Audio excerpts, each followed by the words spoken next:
Let me tell you something that most people in this country are not ready to hear. Right now, in real time, as you watch this, the United States is sitting in the middle of a war, a real shooting war with Iran. And the question of whether we can get out of it peacefully is anything but settled. Trump stood up and told America that talks are happening, that conversations are going well, that there's a very good chance of a deal. And almost immediately, the Iranian government looked the world in the eye and said those talks simply do not exist. That right there, that moment of direct public contradiction between Washington and Tehran, tells you everything you need to know about the fundamental problem at the heart of this crisis. You cannot build peace with a government that will not even acknowledge it is speaking to you. You cannot trust a process when one side denies the process is real. And you certainly cannot broker an agreement when decades of broken promises, pulled deals, and maximum pressure campaigns have destroyed every last fiber of the trust that diplomacy requires to function. This is not a simple story. This is not a headline you can read and move on from. What is unfolding right now in the Persian Gulf, in Tehran, in the back channels of Islamabad and Ankara and Cairo is one of the most consequential moments in American foreign policy since the invasion of Iraq. And Americans deserve to understand what is actually happening, not the spin, not the narrative management, but the raw strategic reality on the ground. Let's begin with how we got here, because context is everything in war and diplomacy.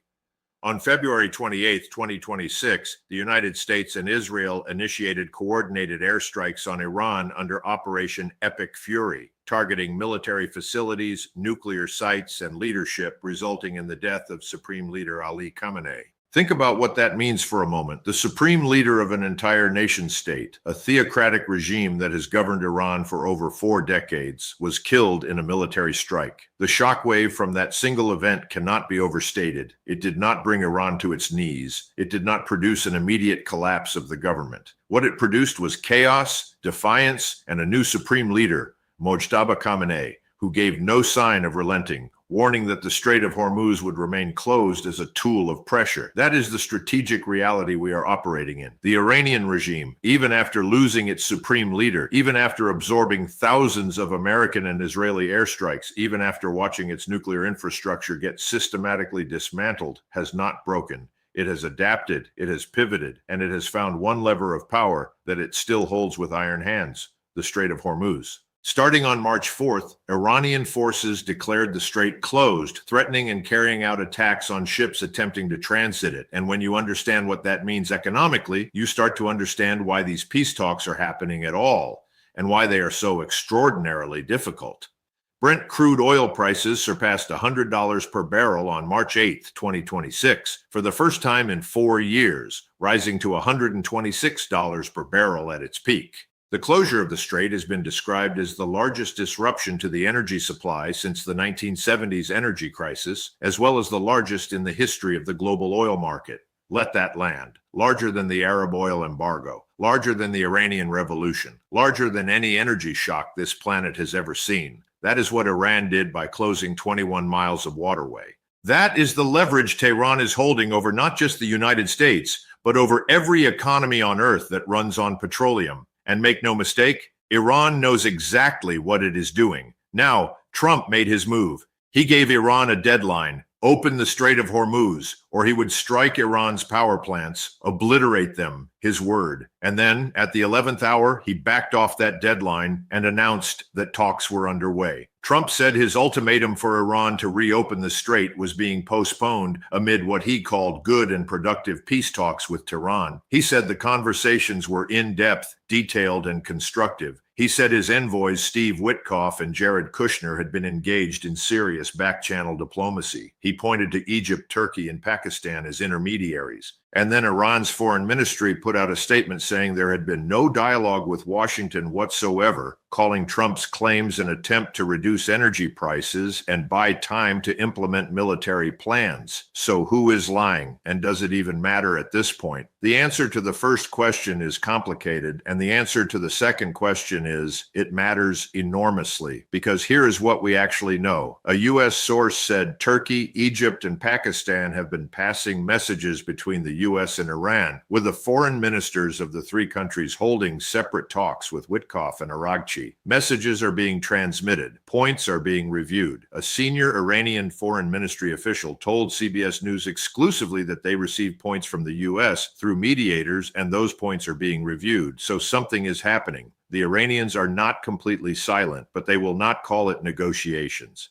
They will not give Trump the political win of being able to say that Iran came to the table. Because the moment they do that, they lose face domestically. They look weak to their own hardliners, and they hand Trump a narrative victory that could shape the entire outcome of this war. This is the trap that every American administration has walked into when dealing with the Islamic Republic of Iran. It is not a government that operates by Western rules of diplomatic engagement. It is a government that views any public acknowledgement of American power over it as an existential threat to its own legitimacy. The regime's entire identity is built on resistance to American imperialism. The mullahs came to power in 1979 shouting death to America, and their political survival has always depended on maintaining that posture. The moment they publicly sit across the table from a Trump envoy and negotiate the terms of their surrender, because that is essentially what Washington is asking for, they hand their domestic opponents proof that the regime is weak, compromised, and hollow. That is why Iran denies the talks even while its officials privately receive the messages. That is the game within the game. Iran's Revolutionary Guard called Trump a deceitful American president and accused him of contradictory behavior. Now, some of you might say, well, that's just propaganda. And in part it is. But here's the strategic reality beneath the propaganda. Iran's distrust of Trump specifically and of American commitments generally is not irrational from their perspective. In 2015, the Joint Comprehensive Plan of Action was signed, imposing strict limitations on Iran's nuclear program in exchange for sanctions relief.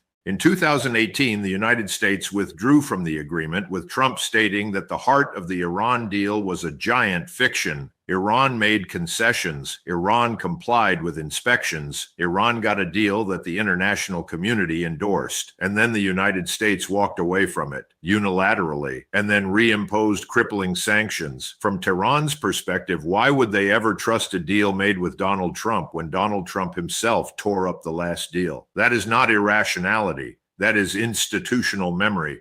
And this is the core problem at the heart of these talks, the reason serious analysts are deeply skeptical that any agreement can hold. Trump's well-established history of backing off maximalist threats, Iran's own record of stringing along nuclear talks, and recent examples of the U.S. using discussions with Tehran as a feint ahead of fresh military action have all had diplomats and traders questioning whether the negotiations are likely to yield a real deal. Both sides have a credibility problem. Both sides have demonstrated that they will use the theater of diplomacy as a tool to buy time, manage markets, and position themselves strategically. The question is not whether either side wants peace. It is whether either side is capable of making commitments that the other side will believe are real and durable. Now look at the military situation on the ground, because this tells you something important about the leverage dynamics. U.S. Central Command says it has struck more than 9,000 Iranian targets and flown upward of 9,000 combat flights since the war with Iran began. Those targets include over 140 Iranian naval vessels, as well as missile sites, drone and missile manufacturing facilities, and IRGC intelligence sites.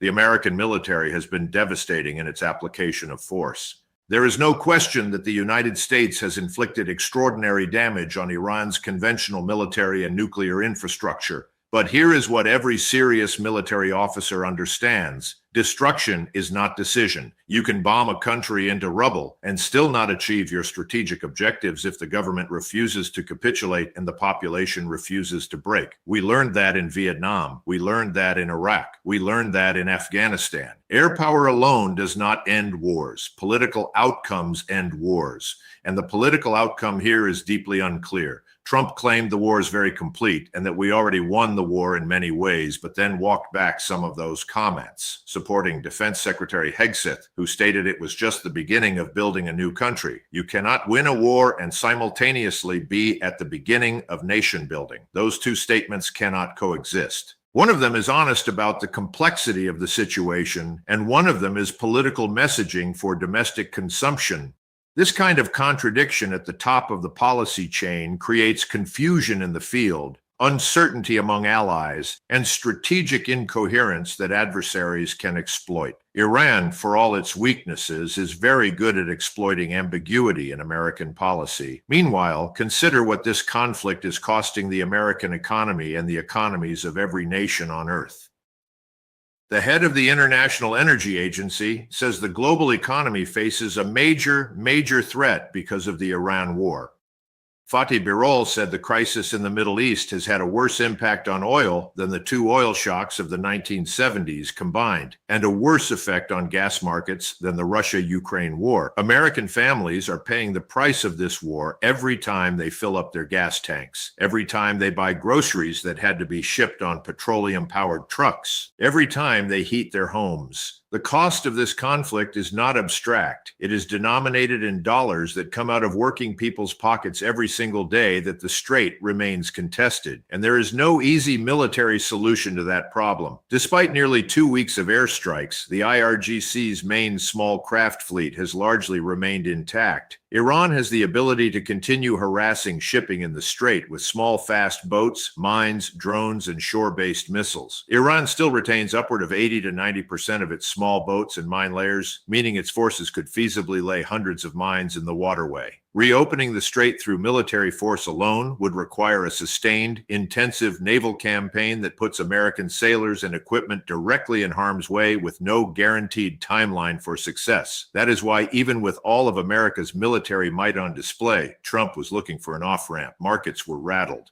Allies were nervous, and the 5-day diplomatic window he created was as much about stabilizing oil prices and managing Wall Street as it was about genuine peace architecture. Now, what does a real deal even look like from here? Trump has been explicit about some of his demands. Trump asserted that Iran must give up its enriched uranium stockpile for a deal, and also said the Strait of Hormuz would be open very soon if an agreement is reached. But giving up enriched uranium for Iran is not just a technical nuclear question. It is a question of sovereignty, of deterrence, of survival. The Iranian government watched what happened to Muammar Gaddafi, who gave up his weapons programs and was then deposed and killed. They watched Saddam Hussein face American military force. From their perspective, nuclear capability is not a bargaining chip. It is an insurance policy against regime change. Getting Iran to surrender that insurance policy requires giving them something that makes regime survival feel equally secure without nuclear deterrence. And no one in Washington is currently offering that. Many Iranians within the country have urged Trump to not engage in negotiations with the Iranian government, but rather to support a nationwide struggle for freedom and democracy. There is a population inside Iran that does not want this regime to survive a negotiated settlement. They want the Islamic Republic to fall. And any peace deal that preserves the clerical government in Tehran, even a weakened version of it, is a betrayal of those people and their aspirations. This is the moral complexity that gets stripped out of the market-driven, deadline-oriented diplomacy we are currently watching. Real people in Iran are living under this regime, fighting against it, dying for freedom, and the question of what peace looks like for them is entirely different from what peace looks like for energy traders in London and New York. The truth is that America is in a war it did not fully think through before starting, against an adversary that has less to lose than we do, in a region where our allies have complicated interests, using diplomatic tools that have already failed once before. The 5-day window Trump created will either produce a framework for serious negotiation or it will expire, and the cycle of strikes and threats will resume. Analysts from Clearview Energy Partners noted they cannot rule out the possibility that the diplomatic pause might provide cover for some near-term event that could change the facts on the ground. Everyone in this game is watching for the feint. Everyone is waiting to see if the diplomacy is real or if it is theater. What I know from decades of studying conflict, military history, and the relationship between force and policy is this: wars that begin without a clear political end state tend to continue far longer than anyone anticipated, cost far more than anyone calculated, and end on terms that leave everyone dissatisfied. Right now, there is no clear political end state for America's war with Iran. There is no definition of what winning looks like that both the military and the diplomatic corps agree on. There is no plan on the table that the Iranian government has publicly accepted, and there is no trust, none, between these two governments that would allow an agreement reached today to survive the pressures that will come tomorrow. Until those foundational problems are addressed, all the back channels in Islamabad and Ankara in the world will not produce a peace that lasts.